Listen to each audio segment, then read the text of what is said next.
La question qu'on me pose le plus quand quelqu'un veut lancer un SaaS, c'est comment t'as fait pour trouver ton développeur? Dans cette vidéo, je vais t'expliquer comment j'ai trouvé mes développeurs, les stratégies que j'ai utilisées et toutes les erreurs à éviter quand vous recrutez un développeur. J'ai lancé plus de 6 SaaS, donc forcément j'ai fait des erreurs et donc il y a des choses que j'ai à vous recommander. J'espère que cette vidéo vous aidera et aussi me dire si cette vidéo vous a aidé et on rentre directement dans le vif du sujet. Donc ce qu'il faut savoir pour commencer, c'est que votre premier développeur, c'est clairement votre plus gros pari.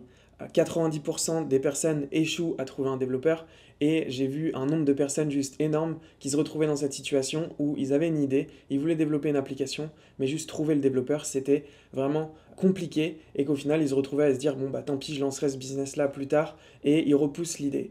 Moi, l'idée dans cette vidéo, c'est justement de vous donner toutes les clés pour que vous puissiez trouver un développeur rapidement, que vous puissiez passer à l'action et tout simplement lancer votre SaaS. Parce que ce que j'ai remarqué aussi, c'est qu'il y a beaucoup de personnes qui souhaitent lancer des SaaS, mais très peu qui passent à l'action.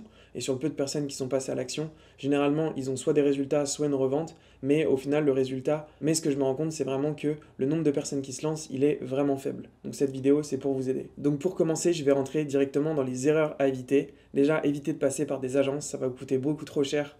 Et généralement, les process, ils sont plutôt longs. Ce qu'on veut au début, c'est commencer et que ce soit un peu chaotique, qu'il n'y ait pas trop de process. Alors que quand vous passez avec une agence, tout va être un peu trop structuré. Et donc forcément, ça va prendre plus de temps. Et en plus, en termes de coût, généralement, c'est vraiment beaucoup plus cher. Ensuite, quand vous recrutez un dev, ne lui donnez pas trop de parts. Surtout si la personne n'est pas full-time, ce qui va être généralement le cas au départ. L'erreur que j'ai vue souvent, c'est que si la personne est juste développeur et qui ne participe pas au produit, pas au marketing, qu'il est vraiment juste en mode je développe, je livre le produit, bah, généralement cette mentalité-là, ça va être limité et forcément si on donne trop de parts, on va se retrouver bloqué. Et j'ai déjà vu des SaaS qui ont complètement arrêté de fonctionner tout simplement parce que le développeur avait forcément un gros pourcentage dans le projet et que comme le MRR n'était pas assez élevé, typiquement 5K, et ben le développeur se disait j'ai pas trop d'intérêt à travailler au quotidien dessus et donc du coup on se retrouve bloqué. Le développeur lui prend son salaire par mois ou ses 50% et s'il prend 2005, bah, ça vous laisse pas beaucoup pour recruter un autre dev, aussi débloqué au niveau du marketing, donc ça peut être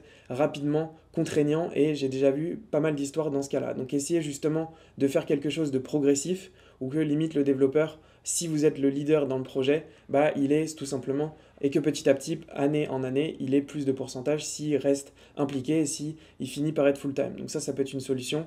Bien sûr, là je parle de mes expériences, donc potentiellement il y aura des personnes qui vont avoir des expériences complètement différentes et tant mieux pour vous, mais moi je vous parle juste de mes expériences et ce qui s'est passé pour moi. Autre chose à éviter, essayez vraiment de ne pas avoir un dev qui soit juste disponible part-time. Par exemple, quelqu'un qui fait 40 heures par semaine et qui le fait à côté en mode side project, généralement ça va vous bloquer, surtout si vous voulez aller vite. Parce que s'il peut passer que 10 heures par semaine et qu'il ne travaille pas forcément le week-end dessus, et ben ça va être compliqué pour aller vite. Donc essayez de trouver quelqu'un qui va être en freelance et qui va avoir de la disponibilité pour votre projet, qui va pouvoir absorber la charge de travail et passer du temps dans la semaine pour que ça aille vite. Donc déjà, ça c'est pour les erreurs à éviter. Et d'ailleurs, s'il y a des développeurs qui regardent cette vidéo, n'hésitez pas à me contacter si vous êtes talentueux et si vous êtes à la recherche d'un nouveau projet. J'ai plusieurs SaaS qui font plus d'1 million ARR. Et on est intéressé tout le temps de recruter potentiellement des nouveaux projets, d'avoir des nouvelles additions à notre équipe. Vous pouvez me contacter sur Twitter en DM et je vous répondrai avec plaisir. Donc ensuite, la question qu'on me pose tout le temps, c'est où chercher ces développeurs. Et pour cela, je vous ai fait une liste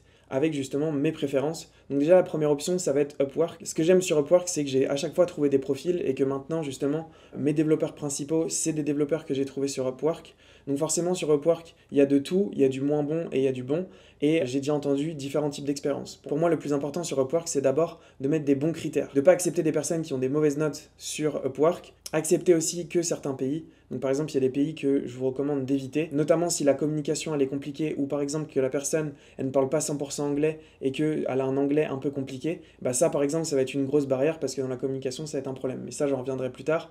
Upwork c'est juste important de bien cibler, de prendre que le top des profils et les profils qui sont les mieux notés.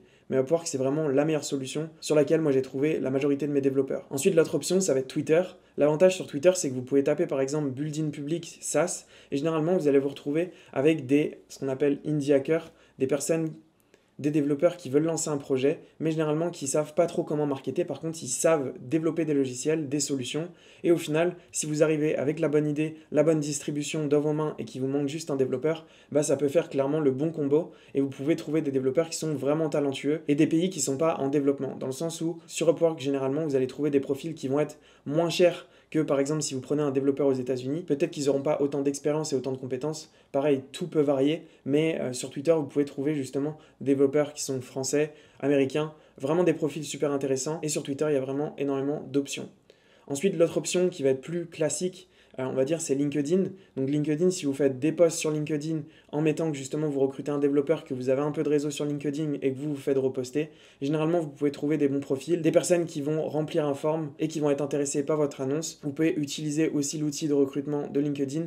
Le désavantage de ça, c'est que vous allez vous retrouver avec des profils qui cherchent un emploi et du coup quelque chose de vraiment stable, long terme, alors que si vous avez un projet et un budget qui va être limité, bah forcément peut-être que ça va pas matcher. C'est pour ça que Upwork, Twitter, c'est vraiment les deux meilleures options. L'autre option que j'ai trouvée intéressante et qu'on m'a recommandé pas mal de fois, et j'ai entendu pas mal de personnes qui avaient trouvé leur développeur dessus, c'est rejoindre des communautés de développeurs sur Discord. Alors j'en ai pas, j'ai pas d'exemple à vous donner, mais j'ai entendu que Discord, il y avait vraiment des bons profils. Et en vrai, ça paraît logique parce que sur Discord, généralement, il y a pas mal de geeks, et donc les geeks qui bidouillent et qui sont développeurs, et ben je pense qu'il y en a pas mal, et donc vous avez moyen de trouver aussi des développeurs là-dessus. Autre option, c'est les Telegram. Des fois, il y a des Telegram avec des groupes de devs. Donc ça, vous pouvez les rejoindre, mettre un message potentiellement dessus et tout simplement trouver des devs. Même moi, sur mon Telegram, des fois, je sais que j'ai des devs qui sont disponibles. Si je mets un message et je dis je cherche un dev, je vais avoir 4-5 profils qui vont demander. Donc même dans des groupes d'entrepreneurs, vous pouvez trouver des développeurs qui vont être intéressants. Ensuite, les endroits où il ne faut pas chercher. Pour moi, Malte, c'est pas vraiment une bonne option parce que généralement, le développeur français, ce qu'il va vous dire, c'est qu'il est payé au TGM. Donc généralement, en termes de coût, ça coûte vraiment cher. Généralement, moi, ce que j'ai vu, c'était pas le plus rapide. Donc, pareil, s'il y a des développeurs qui regardent ça et qui se disent que c'est pas la réalité, désolé pour vous, mais moi, c'est mon expérience que j'en ai eue. Et Fiverr, ce que j'aime pas, c'est que c'est payé un peu à la prestation. Et donc, généralement, le développeur, ce qu'il veut, c'est juste vous livrer. Ça va être vraiment transactionnel et ça va être dur d'être sur le long terme avec un développeur, alors que sur Upwork, Twitter, c'est vraiment les deux meilleures options que j'ai trouvées et c'est là à chaque fois que j'ai trouvé mes développeurs. Donc, déjà, j'espère que ça clarifie où trouver un développeur et normalement ça devrait grandement vous aider. Ensuite au niveau des critères, parce que forcément vous allez avoir un certain nombre de développeurs qui va être intéressés par votre projet, mais le plus important ça va être vos critères que vous allez cibler. Donc je vous ai dit et parlé un peu des critères sur Upwork, mais il va falloir aussi avoir vos critères quand vous les avez en appel et quand vous échangez avec eux. Donc déjà c'est avoir de la disponibilité, c'est ce que je disais juste avant, avoir plus de 10 heures par semaine parce que s'ils ne peuvent pas passer plus de 10 heures par semaine, ça va être frustrant pour vous, vous allez attendre, vous allez réfléchir, vous allez remettre en question un tas de choses. Pour moi, il faut que ça avance vite, que justement ça ne traîne pas et si on ne peut pas passer plus de 10 heures par semaine, réellement ça va devenir très compliqué. Ensuite, full stack. Donc, full stack, c'est tout simplement qui maîtrise le front-end, la partie design et partie visuelle, et aussi le back-end, donc la partie de derrière. Donc, c'est important qu'il soit full stack, comme ça au moins ça simplifie grandement les choses et vous n'avez pas besoin de recruter deux personnes. Moi, la chose que j'aime bien au niveau des critères, c'est avoir des projets sur le côté, donc des side projects, une personne qui a déjà bidouillé, qui a déjà fait des choses de lui-même, qui n'était pas juste employé dans une société et qui avait pas de projet sur le côté. Moi récemment le développeur que j'ai embauché, c'était une personne justement qui avait fait des side projects et quand la personne justement on l'appelle et quand elle vous présente son projet et ce qu'elle a fait, vous dites ah oui c'est vraiment bien, moi je vous veux dans l'équipe parce que vous êtes un talent. Donc tout simplement c'est vraiment intéressant et avoir des side projects, pour moi c'est un critère qui est vraiment super important. Ensuite, utiliser l'IA. Donc ça, en 2025, c'est vraiment, vraiment, vraiment nécessaire parce qu'un développeur qui n'utilise pas l'IA, tout simplement, il ne va pas aller aussi vite que potentiellement votre concurrence. Et l'IA aujourd'hui, au vu de comment elle code et la qualité du code, c'est vraiment game changer et vous pouvez aller 10 fois plus vite. Et c'est ça qui est vraiment puissant en 2025, c'est que tout peut aller vraiment plus vite.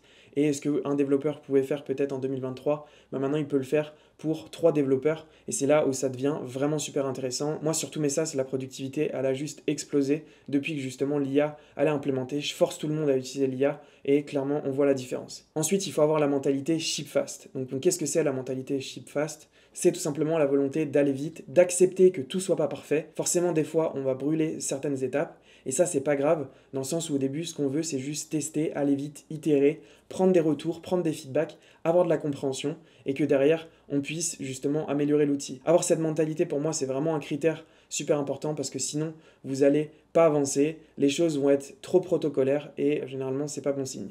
Ensuite, avoir une bonne communication. Une bonne communication, ça va être que la personne communique ses progrès, où elle en est, où elle avance, qu'elle puisse aussi se projeter et qu'elle puisse vous dire combien de temps ça va vous prendre environ à faire ça, où on en est aujourd'hui, qu'est-ce qui bloque, qu'est-ce qui n'est pas clair, et justement que la personne, vous puissiez bien communiquer avec lui.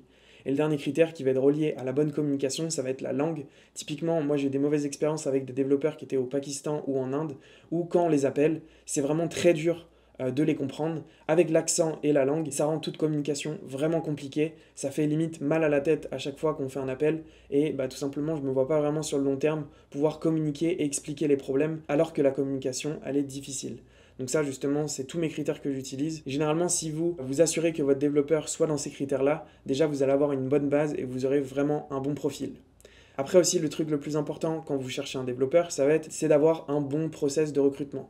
Dans le sens, il faut avoir déjà plusieurs canaux, donc ne cherchez pas juste à un seul endroit, mettez plusieurs offres un peu partout et faites des tests justement pour voir où vous allez avoir les meilleurs profils, faites des interviews et surtout ne prenez pas la décision dans la rapidité. Ensuite, le but, c'est d'avoir un maximum de profils que vous puissiez analyser, comparer, voir qui est bon, qui est pas bon et que vous puissiez justement faire une shortlist qui va être de, on va dire, 5 développeurs. Et à partir de là, vous pouvez faire une deuxième interview et tout simplement trier et voir quel profil correspond le plus. Moi aussi, petite astuce que j'ai fait, vous prenez un système qui va enregistrer type Firefly dans vos Zooms. Ce que vous faites, c'est que vous récupérez le transcript du call à la fin de l'appel et à la fin des appels, vous le mettez sur ChatGPT et vous demandez à ChatGPT quel est l'avis sur les profils par rapport justement aux critères que vous avez définis et faites aussi une fiche de poste qui soit claire, comme ça vous savez exactement ce que vous avez besoin, votre budget, tout est défini et quand vous faites des appels avec les développeurs, c'est pas de votre faute et vous pouvez justement bien juger le développeur. Et tout ça, ça vous permet de prendre une meilleure décision parce que généralement quand vous faites une décision à la va-vite où vous avez juste un seul profil et vous dites let's go, c'est le seul profil que je connais qui est développeur, et généralement vous pouvez faire des mauvais choix. Donc ensuite, comment le payer? Alors ça, c'est une question qui revient souvent. Est-ce que je le paye à l'heure? Est-ce que je le paye au projet? Est-ce que je lui donne des pourcentages du projet? Et ça, c'est tout simplement à vous de voir. Clairement, si vous passez par un freelance qui va être sur Upwork, moi, je vous conseille de passer à l'heure, voire même au projet. Si vous avez bien défini qu'est-ce que votre projet, vous pouvez tout simplement lui dire fais-moi une estimation du projet et que derrière vous puissiez définir un budget. Donc par exemple, si vous avez 5K de budget, moi je vous conseille de commencer avec 5K si votre outil est pas trop compliqué. Et c'est vraiment possible justement si vous avez des fonctionnalités qui sont claires de commencer avec 5K et que limite derrière ça dévie et que si ça prenne plus de temps, ça vous coûte 10K en tout. Moi c'est l'enveloppe que je vous recommande. Donc ça c'est soit au projet ou à l'heure. Alors généralement si c'est des développeurs qui sont à l'étranger type Upwork, donc on va les chercher dans des pays qui sont en voie de développement, je vous conseille de payer à peu près 20 $ de l'heure. Moi en tout cas c'est ce que je paye. Et si vous êtes au projet, donc par exemple si vous trouvez quelqu'un sur Twitter, ce que je vous recommande c'est près 15% et que limite justement si vous voulez pas donner plus, vous pouvez faire un deal où son pire des cas c'est que vous le payez par exemple 2K ou 3K plus 15% du projet. Comme ça lui au pire des cas si le projet ne fonctionne pas, au pire des cas il aura gagné 3K et généralement ça fonctionne de cette façon-là. Et voilà comment je vous conseille de payer votre développeur. Généralement ça fonctionne. Peut-être que ça peut être un peu plus compliqué que ça, mais dans l'idée, généralement, c'est ce qui fonctionne dans 90% des cas. Ensuite, outils pour aller plus vite. Donc, comme je vous disais, utilisez Cursor. Donc, c'est tout simplement un outil pour l'IA et demandez à vos développeurs s'ils utilisent Cursor ou tout autre outil pour justement développer avec l'IA. Donc ça, c'est vraiment super important et c'est une base. Et ça vous permet de lancer votre application sous moins d'un mois parce que c'est vraiment possible d'avoir une V1 sous un mois. Et ensuite, le boilerplate. Donc le boilerplate, c'est tout simplement des templates qui sont déjà faites. Vous allez avoir les intégrations Stripe. Vous allez avoir par exemple le système de database qui va déjà être fait. Et ça, par exemple, vous pouvez utiliser CodeFash. Je mettrai le lien dans la bio. Et vous pouvez gagner énormément de temps. Ça coûte pas cher. Et ça vous permet de pousser une version rapide dans un premier temps. Alors forcément, la première version que vous allez faire et le premier SaaS que vous allez faire, je ne vous conseille pas de vouloir créer quelque chose de trop complexe. Le but, c'est vraiment, comme je le dis juste ici, c'est que le but, c'est d'apprendre et justement, dans un premier temps, de se dire qu'on va apprendre à faire un premier outil, que justement on va comprendre comment ça fonctionne et qu'on va se familiariser. Parce que comme je le disais, le taux de réussite il est vraiment faible parce qu'il y a beaucoup de personnes qui n'arrivent pas à lancer leur SaaS. Et vraiment ce que j'ai remarqué c'est que le plus dur c'est le premier et que oui c'est pas facile, oui c'est plus compliqué que beaucoup de business, mais qu'une fois que vous avez compris comment ça marche, vous pouvez en lancer plein. Et moi la preuve j'en ai lancé 6. Et d'ailleurs si vous voulez que je fasse une vidéo sur tous les fails que j'ai eu avec les SaaS que j'ai voulu lancer, les erreurs, même les MVP que j'avais commencé et qu'au final j'ai abandonné parce que je me suis rendu compte que c'était une mauvaise idée, dites-moi si dans les commentaires ça vous intéresse et j'en ferai une vidéo. En tout cas, voici comment moi je recrute un dev, tous les conseils que je peux vous donner. Il y a des personnes qui m'ont booké des calls en consulting juste pour ça. J'espère que cette vidéo va vous aider à répondre à toutes vos questions et vous aider à vous lancer. Si vous avez des questions, n'hésitez pas à me contacter. On se retrouve dans la prochaine vidéo. C'était Thomas. Ciao, ciao.